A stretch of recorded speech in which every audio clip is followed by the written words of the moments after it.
Welcome to Kenton Teaches. Enjoy the video. In this video, I will explain how to make kombucha for gut health.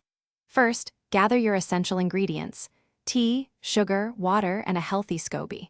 Brew about 4 cups of strong tea, then stir in 1 cup of granulated sugar until it dissolves.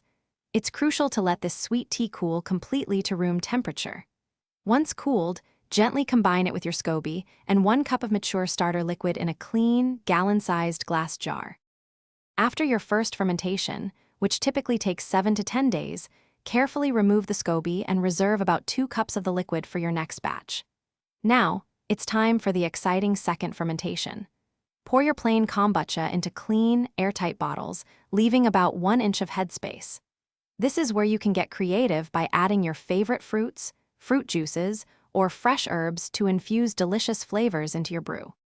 Once flavored, seal your bottles tightly and let them sit at room temperature for another 2 to 5 days. This period allows for natural carbonation to build up, giving your kombucha that delightful fizz. After this, transfer your bottles to the refrigerator. Chilling the kombucha significantly slows down the fermentation process and preserves its carbonation. You can store your delicious, gut-healthy brew in the fridge for several weeks, ready to enjoy anytime. Beyond its refreshing taste, kombucha offers fantastic benefits for your gut health.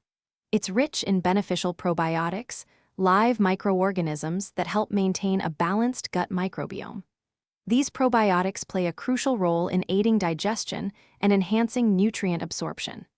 The fermentation process also produces organic acids, like acetic acid, further contributing to a healthy digestive system. Enjoying kombucha regularly can truly support your overall digestive wellness.